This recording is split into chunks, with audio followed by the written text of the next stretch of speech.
All right, so today I just have one topic that I want to go over. I know in the first and second classes it was very broad, so this one it's still going to be broad, but I want to kind of dial it down just a little bit toward one topic, which is the Arise July 22 conference, and then we'll go from that, and we'll just open it up and whatever questions anybody has about anything, stocks, investing, taxes, finance, whatever, we'll go from there. So. The way, so there's different ways of learning and different ways of doing finance. And when I always talk to people, everybody knows for the most part who Dave Ramsey is. So I tell everybody that with finance, you have to start out with the basics like Dave Ramsey's baby steps. And he calls them baby steps for a reason. Now, if you call into Dave's show or you listen to his show or anything like that, he has to stay consistent with everything he says, but it's only for that targeted demographic. So his baby steps are like what you learn in elementary school or even before elementary school. 2 + 2 = 4, right? But you have to know that before you can get into the square root of 4. Does anybody know, you know what the square root of 4 is? You don't know what the square root of 4 is? I'm just kidding. I haven't had math class in forever. But like I said, you have to learn the basics before you move on to more complex. You want to give the answer? It's 2. But you have to learn the basics before you move on. 16. Did you just say the square root of 4 was 16? 4 squared. Yeah, 4 squared. Yeah. Maybe you should announce the definition. Yes. I like to But as you go through the grades in school, you learn more and more, and you learn different techniques of doing math and everything as it goes. So your finances are the same thing. You're always going to be learning. You're always going to be growing. So you need to learn new techniques, new strategies, and you need to think through the processes of your finances. If you just take what someone says, or you just say, this is the way I've done it forever, you're never going to grow that way. So you've got to constantly be evolving the way you do it. So for the Arise, we've talked about the Arise conference, and what the number we came up with is roughly $400 per person for the room to cover like the cabin. Now that'll vary depending on what size of cabin you get and how many people get going. So we just kind of stuck it at 400 because it's a little bit on the higher side. You also have $400 for what you would be, what would be like food, entertainment, if you want to go to the Dixie Stampede, if you want to go to Dollywood, if you want to go to the outlets and spend money, something like that. So we'll just call that food, etc. So that gives you a total of $800 per person. That is a horrible 8. So it gives you $800 per person total to cover those things there. Now, we have the Arise Conference is in July, so it's 9 months and some change away. So let's just use 9 months as a basis.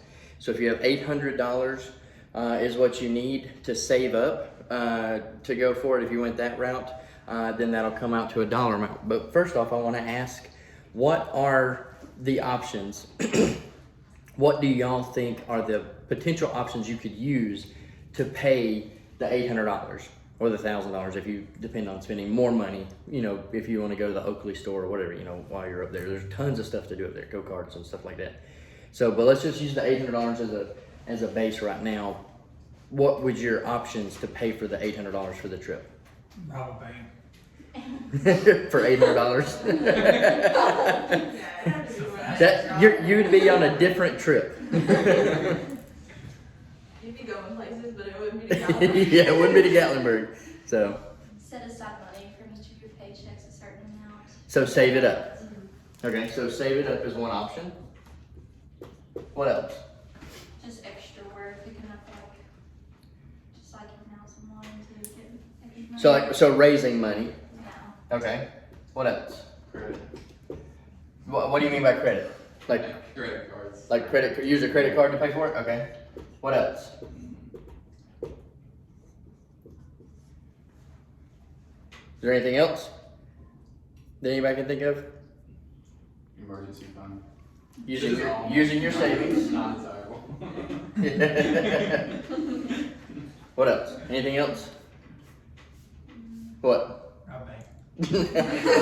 We'll bring the bank into it. Let's say you take out a loan. How's that? Yeah, that's one way to put it. A bilateral loan. Yeah. Yeah.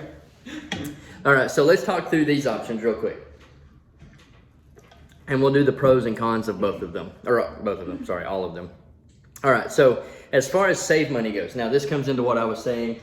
You've got $800 is your baseline budget that you're gonna spend on this trip, and you have 9 months to save that money if we're gonna do that. Does that money include like what you have to pay for your like registration? Yes. Okay. I believe when I was talking to Kristen that the base $400 is for the cabin and for the reservation. $400 is for food What and about advance. gas? Gas and travel. Gas would be in, you put it in the 400 there, or you could add it as an extra line item. Like I said, it's just a base line to kind of go off of. We can customize it however we want. It'll just change your numbers a little bit. So if we're gonna save, you have 9 months to save $800. That comes out to, I already done the math, $88.88 a month is what you would have to save. So we're gonna put 88 here. Now obviously if you rounded it up to $100 a month for 9 months, you'd have $900 saved up for the trip. And if you rounded down, if you were targeting $700, whichever way you wanted to go about it. So that's one option. So another option is to use your savings. If you did use your savings, say you had a $1,000 emergency fund, like we talked about in the first class, get up to $1,000 and then work on paying down debt and stuff like that. So that would be your emergency savings in that case. So my question to you is, if you used your savings, you go on the trip, you come home from the trip, and then something happens and you actually have an emergency, where's your money? In Pigeon Forge. So I wouldn't recommend using your emergency savings. Now, if this is additional savings, like say you've been saving up for a vacation that you want to take in a year or two, or you're saving up for a car you want to buy 5 years down the road or something like that, you could pull from that and then put that money back at the rate of $88 a month or $100 a month after the trip happens or something like that.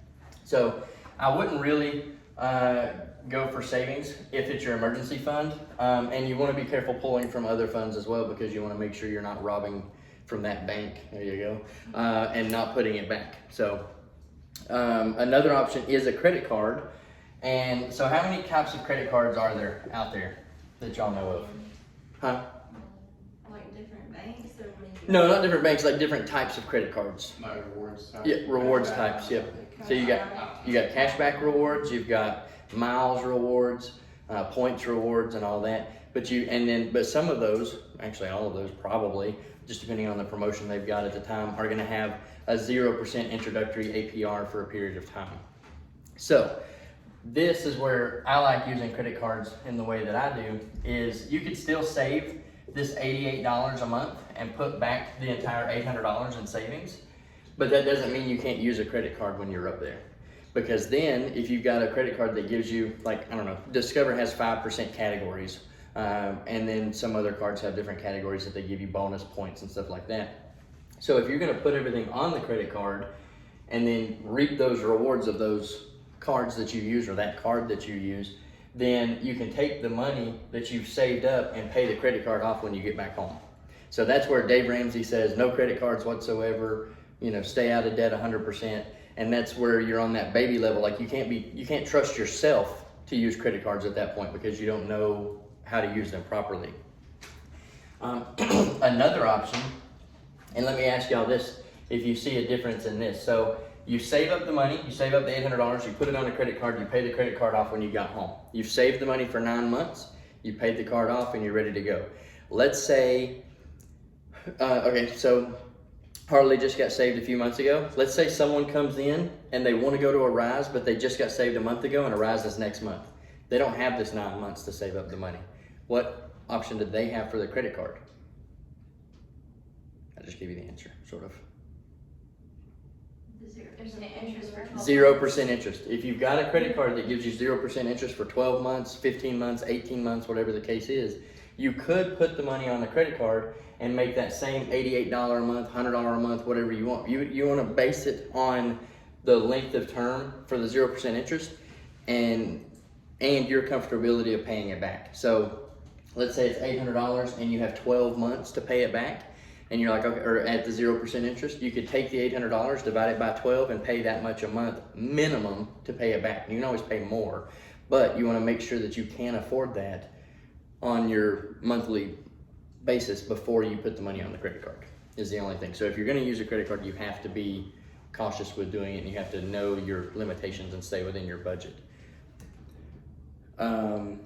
And then one drawback of the 0% interest is if you were to miss a payment.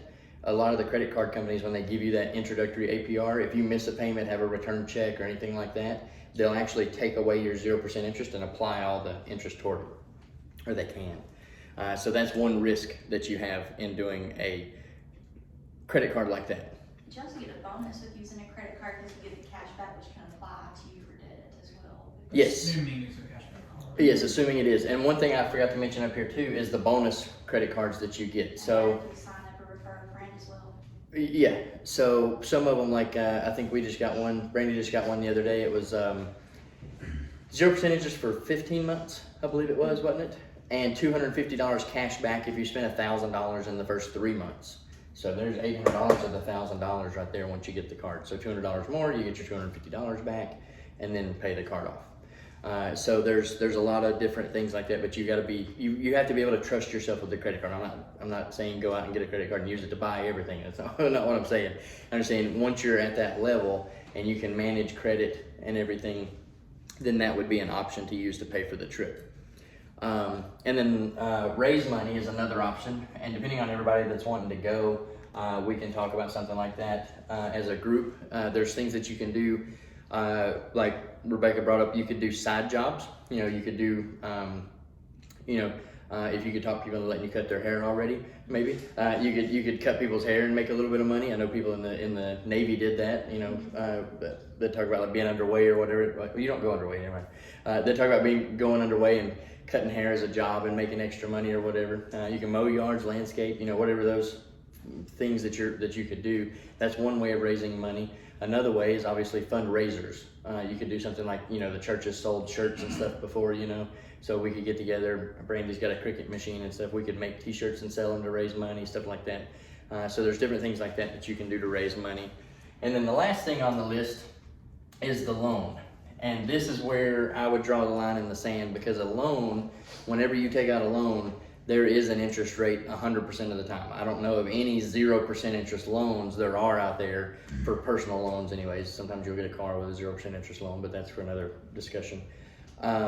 If you take out that loan to go on the trip, you're paying interest from day one. Even if you took the loan out and paid it off the next month, you're still gonna pay interest for that period of time. So it's not smart to pay interest on a vacation or anything like that. When financing things, my rule of thumb and what I recommend to everybody else is you don't want to pay interest on something unless it's paying you money. If you go take out a loan, like we have a mortgage on a rental property, but that rental property pays us money every month. So the interest, yes, there's interest there, but the property's bringing in money.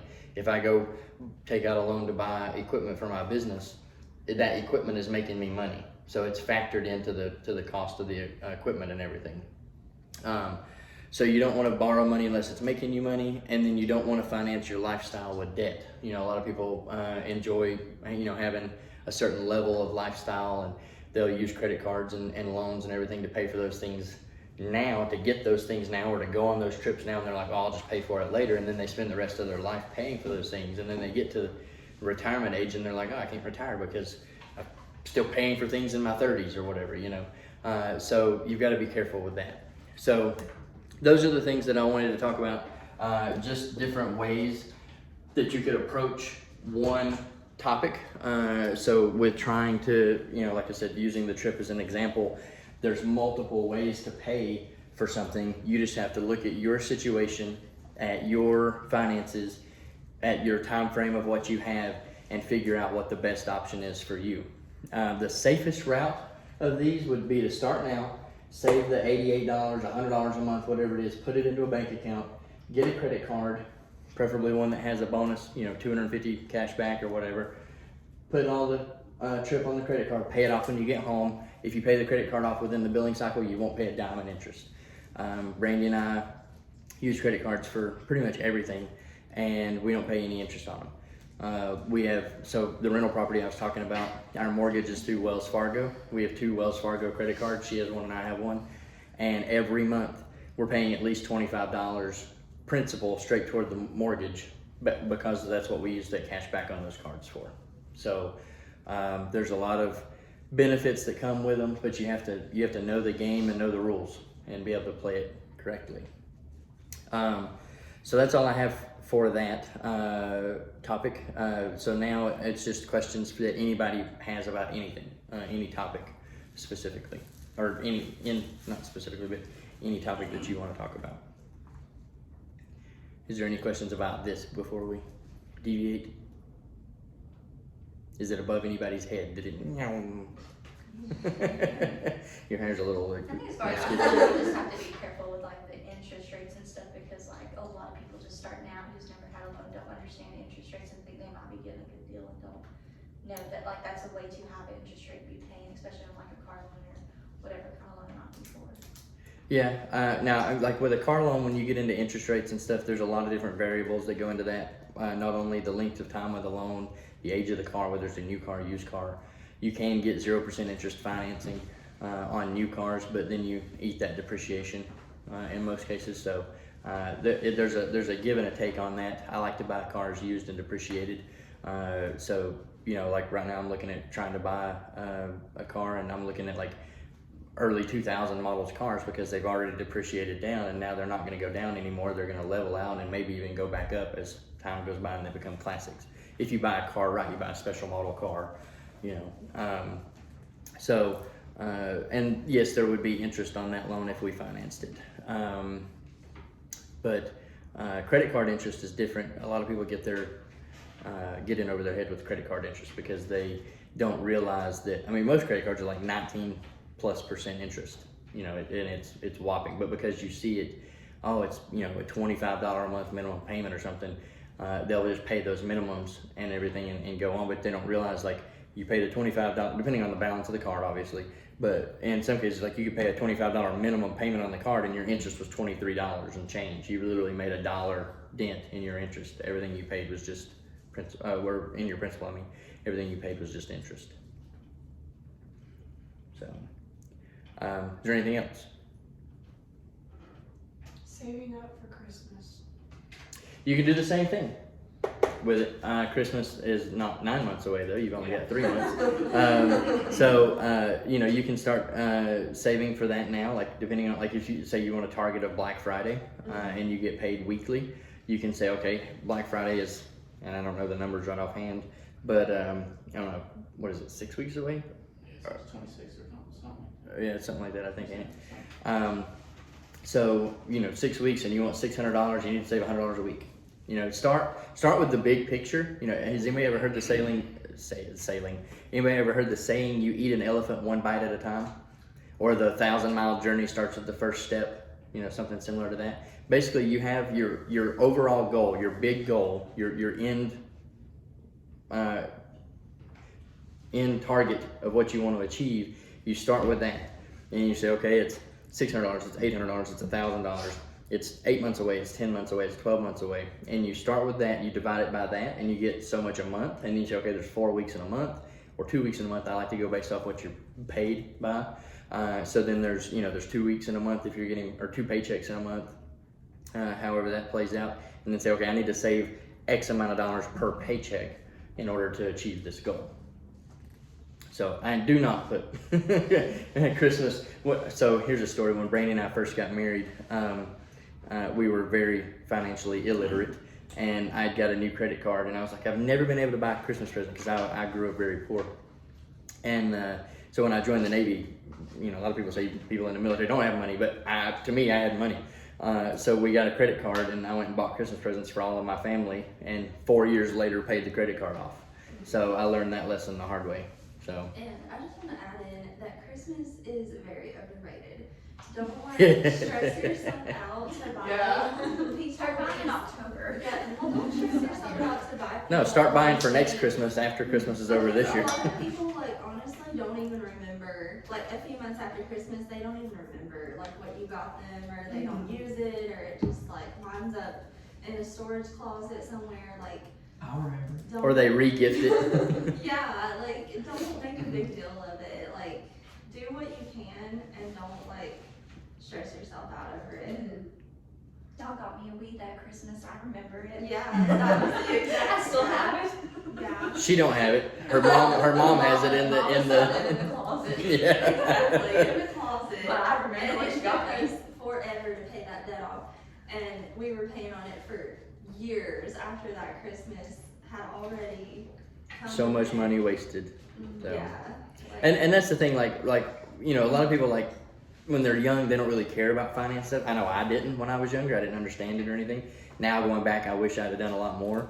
But you can learn from your mistakes, or you can learn from other people's mistakes. So when you're young, you know, reading a book, listening to a YouTube video, talking to someone who has experience, you can learn things from what they've went through, so that, you know, like I'm telling you now, don't put Christmas presents on a credit card. You know, I'm telling you that now. You don't have to learn from your own mistake by doing that. You know, you can say, okay, Dustin said he paid all this money, you know, on Christmas presents. You know, I'm not going to do that. So, but yeah, I mean, obviously every person's going to do what they're going to do. I'm just trying to help, you know, broaden your mind. You know, it's like, you know, if you don't think outside of the box, or you stay in your little box, and you don't ever get out of it, then you're not open to learn anything else. So that's why with this, like I said, I don't want to try to confuse anybody or anything. I just want to open you up to different options of doing it. You know, just like when I talked about stocks in the last class, most people think you got to buy stocks at the market value, you know, or whatever, but you don't. Like, you can sell puts on them and get them at a cheaper value. So it's just different ways of thinking about things. There's more than one way to skin a cat, as they say.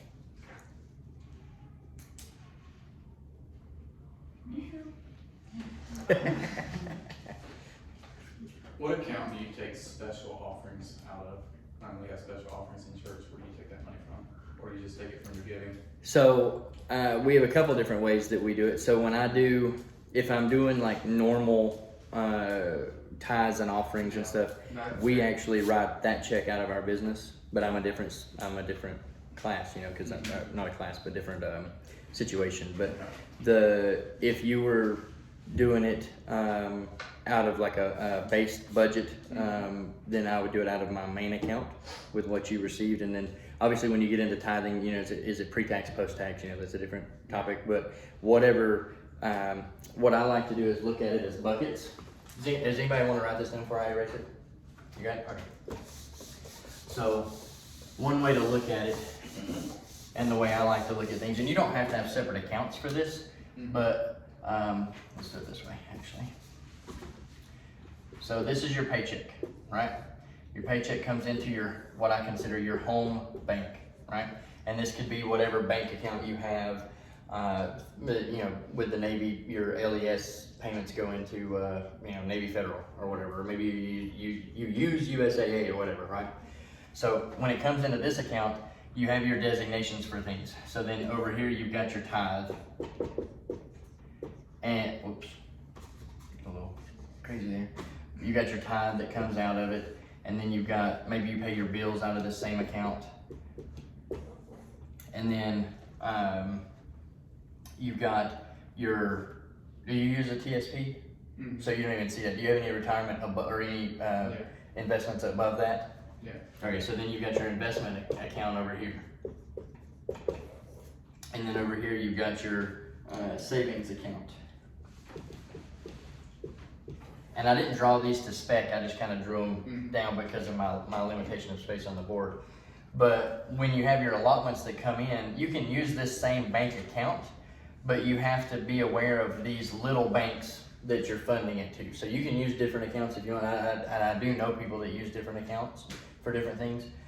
We use different accounts for different things depending on what it is, but the bulk of our bills come out of our home bank. So when it comes in, so the tithe comes out of that, my investments come out of that, my savings come out of that, and whatever's left goes to bills. So you know, as far as a tiered category, you got option 1, option 2, option 3, and then bills is last. And that's where most people make bills their first one, and then they live off what's left. But if you really want to have money, you've got to make your investments and paying yourself first, and then what's left you can then go pay bills with. And that's why when you look at, can I afford this, you need to make sure that it's what's coming out of this extracurricular bills account. And then with your special offerings, you can do, so I take out cash. I always keep a little bit of cash on me. And that's what that's used for. Aside, I have a $100 bill that I keep for emergencies, and then any smaller bills above that, I just keep, like if I get a 10 or a 20 or 5 or something like that, I keep it for those special offerings that way. If you wanted to use a separate account, then I would set up a separate bank. So you'd have 1, 2, 3, and then you'd come down here for another one and call it special offerings. And then you would delineate it, it could be number 5, it could be number 3, number 4.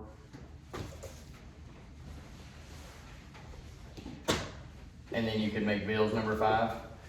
But you want to have a flow of importance.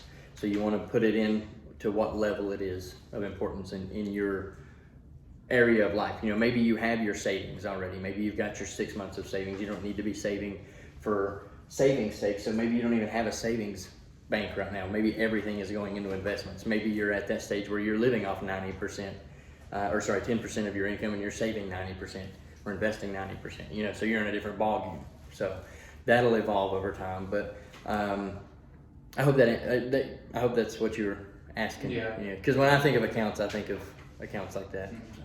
Well, I think usually what you do is you take out just cash out of their normal personal bank account, and then you just keep that extra for, like, if they are taking up a special offering. That way you at least have like a 20 or something like extra just hanging around. That's what we do, but.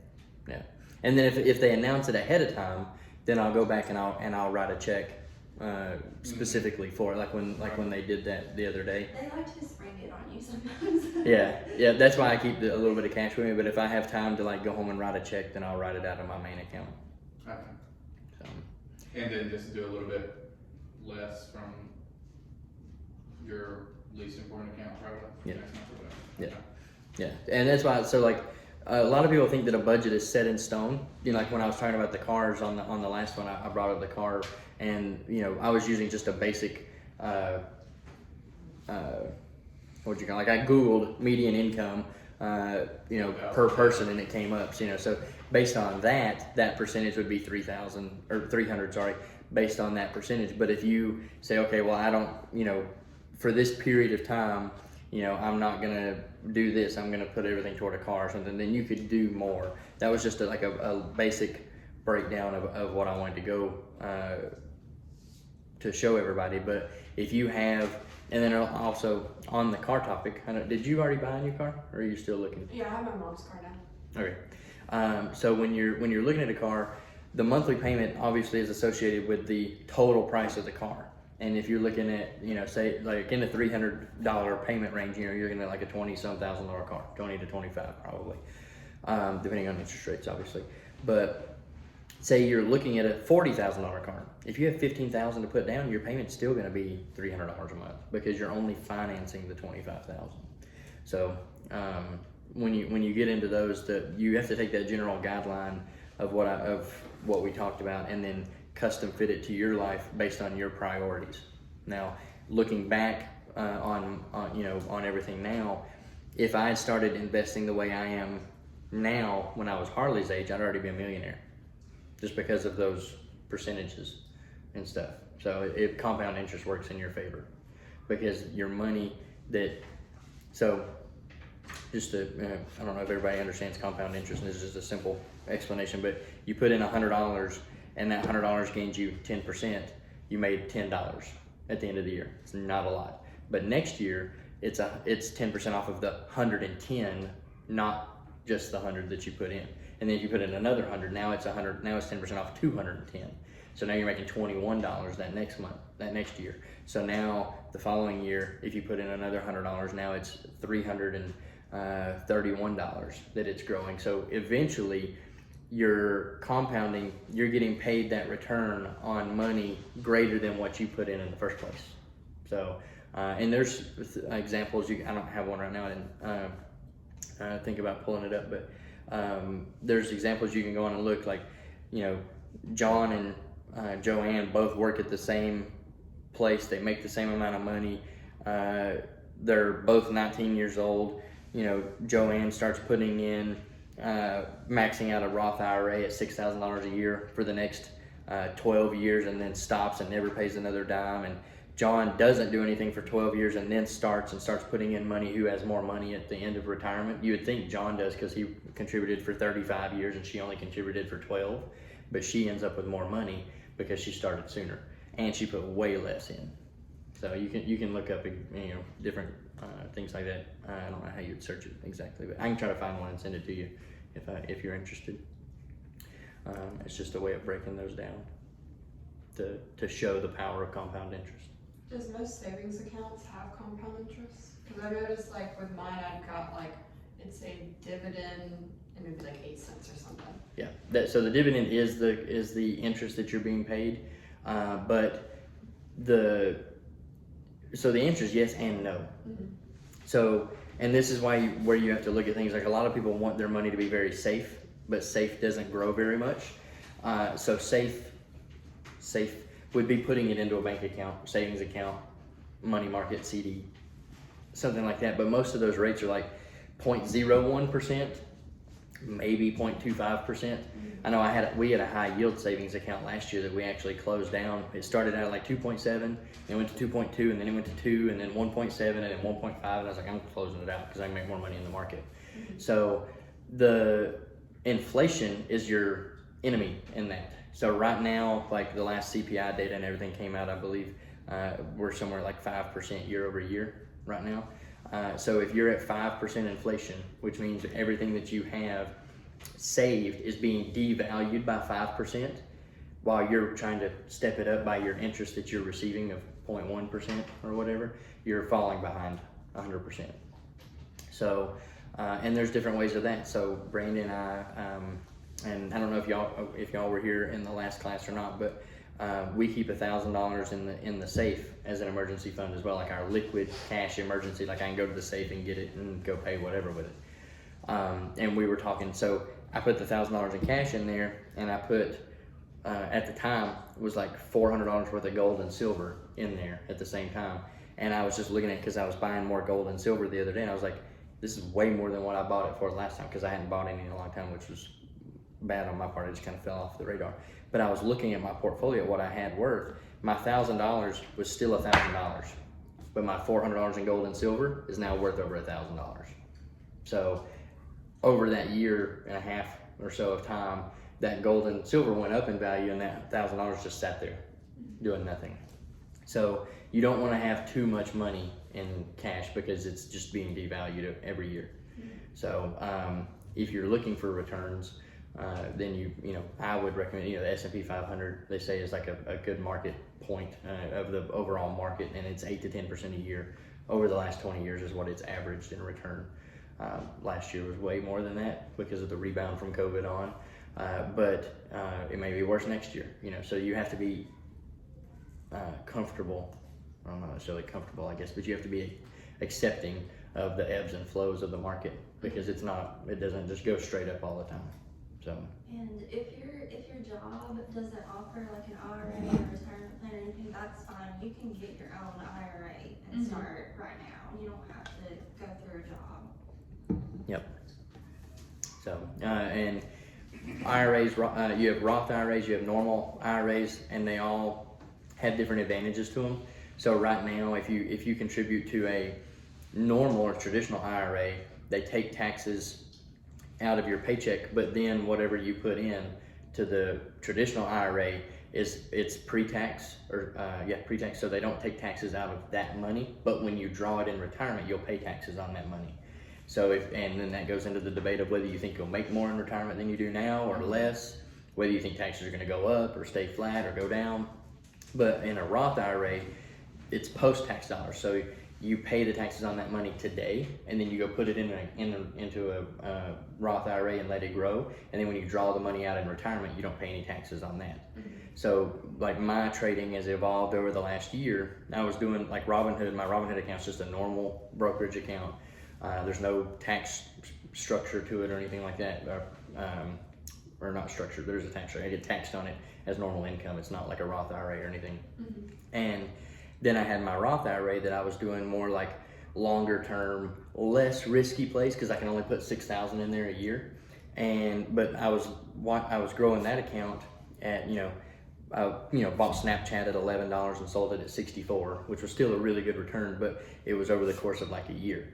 But I was making 1,000% returns in my Robinhood account where I'm paying all those taxes. And I told Brandy, I said, I don't know why I was doing this. I need to do these in my TD Ameritrade account or in my Roth IRA account instead, because I don't pay taxes on that money. So now I've kind of flipped it to where I'm selling puts and stuff like that and just trading stocks, less, what I think are going to be runners, to 100% in a day or something like that. I'm not trading those in Robinhood as much anymore. I'm trading all those in my Roth IRA because I'm not going to pay taxes on that money. Yeah, so like a safe route is to get Roth. Now, if you take it out before, it's You can take your principal out at any time. From what I'm not, and I gotta say, I'm not a CPA, I'm not a tax advisor, I'm not nothing like that. I'm just some dude on the internet in this case. But it's from my understanding, anything you put into a traditional IRA, if you pull that out early, you're going to be hit with tax on it and a 10% penalty. But from what I understand from a Roth, like if I put $6,000 into my Roth today, I can go next month and take the $6,000 out. I just can't touch the principal, or not the principal, but the interest. So there's different advantages to different accounts like that as well, that you'd have to talk to the sponsor, whoever you're getting your account through. So, and an IRA too, a lot of people think that an IRA is like something special, like a specific type of account or anything, and it's not. It's just a bucket that you put it in. It's like a coat that you put over it or something. Like I have like in my I use TD Ameritrade to trade with just because I can switch the accounts, but I have my normal account, which it's just like my Robinhood account, like whatever I trade in there, I pay normal taxes on. I have my Roth IRA, I have Brandy's Roth IRA, and then I have my business account that I trade in as well, all in that one account. But they're all treated differently. The two Roths are treated differently than my normal account, and then all three of those are treated different than my corporation's account. So it's all, but the broker that you use will handle all the stuff for that, and they'll send you your documents that you need, and you just take those to a CPA. There's a long answer for what your question was, but you can put $6,000 a year in it. So like currently. If you get married, my suggestion would be like have your spouse also set up a Roth IRA, put $6,000 a year in it, because then you're doubling your retirement at that point. You know, Yeah. you don't And we do you it. don't want to just do one. Both of you need your own. Yeah. Some companies match you 10% too. Yeah, some companies will. Yeah, do it. depending on where you work for, and the match will depend on them, and then you'll have a vested period in some cases where you have to work there for so long. Like when I left Verizon, I think I'd put in like 6,000 or 7,000 when I worked at Verizon because I didn't stay there for 5 years. Like my account was at like 14,000, but when I left, it went to 7 because they took all of their matching funds back out. Do they take the interest off of those matching funds out too? It's a good question. I was wondering about the TSP about that Yeah. too. Well, there's no vested period in the TSP. Yeah, that's true. Yeah. But, So I don't know if they took the interest out or not. I know it cut in half, so I assume they did. yeah. Yeah. Exactly. I'm sure it is. Yeah. Yeah, I'm sure Yeah. they did. Yeah. But and so that's a benefit too. So like if you want to be hands off and you do something, and some companies won't, like the TSP, like all you can choose the I fund, the S fund. Some companies with a 401, like when I was at Merrill Lynch and when I was at Verizon, it was through Fidelity and it was in certain buckets is all I could choose. I couldn't choose like if I wanted to go buy Snapchat or I wanted to go buy Apple or whatever. I couldn't choose that. But a self-directed IRA, you can choose what it's invested in. So. Do you use a college fund or do you use an individual account for college? So Kids? Brandy and I are debating about that now because we don't know what Elijah's going to choose to do. That's me too. So my brother's a financial advisor. He advised me to do it in an individual account because even if your kids do go to college, like the you don't know what grants or what scholarships are gonna get either. Yeah. And that individual, you can just use that for your retirement, cause it don't have to be used for college or for school purposes or whatever, but. Yep. So I don't know, That's- really know, but, That's what we have for Elijah now. I just have an UPMA for him. yeah. And what I like about that is the UPMA I chose is through Fidelity because you can do fractional investing. You don't have to buy full shares. Yeah. So I do everything in $10 increments. If it's like a $14 stock, I'll just buy one share. But other than that, I do $10 increments. Like he's in UPS. And this isn't financial advice. Don't go invest in these companies. But he's in Tesla. He's in FedEx. He's in Neo. Just things that we bunch have of- confidence in is what we chose to invest. Yeah, McDonald's, Yes. Disney, stuff like that. And like my Tesla shares, geez, I think his cost basis in Tesla is something like $68 a share post split. So it was, so he's got a really good cost basis in Tesla. So, and that's the thing that I like about that too. And you may be able to do a 529 plan self-directed, but I don't know 100% whether you can or not. But that's what I like with the UPMA, I can invest in whatever I want. Now the drawback of an UPMA is it is his account. When he turns 18, it's his. I can't tell him what to do with it. I can't direct it Well, this is anymore. my Nothing like account, that. so it's literally, I can just take it out and give it to the girls. And Oh, I've only okay. got a single account too. Oh, For okay. both girls, so I don't know if that's an issue. No. I So don't know. yeah, I mean, as long as you know who it belongs to or whatever. But now the only thing would be if something happens to you, you need to have someone that knows. You need to have that in case I die journal that says this account belongs to Hazel. Yeah. And then when you do give it to them, your tax implication may be a little bit different because, like I said, for Elijah's, it's it's his account. But like I said, when he turns 18, if he wants to go to Europe for 3 months and spend all of his money, he can. It's, hopefully he We won't. just gotta try to train him. Oh, yeah. in the right direction. So, but where you've got the account set up in yourself, in your name, when you go to gift that money to them, there's going to be a tax liability at that point, depending on what the tax laws are at that time. I actually opened that account when I was 18, and then it was so it was for me long before I even had kids. Yeah. And then when I called my brother about college funds, he's like, just use this account. He's Yeah. like, you got other retirement accounts, he's like, you can afford to use this one, you've already saved it into it. Yeah. So that was the money that my mom had given me for like wedding and stuff like that, but I never used it. Yeah. So I just kept it in there. Yeah. It'd be a good Smart. start. Yeah. I Yeah, think it was smart to keep it in there. That's for sure. So you're already in that compounding phase. Then you've never put any of that money in there yourself, so Yeah. you're already at that level of what I was talking about. So,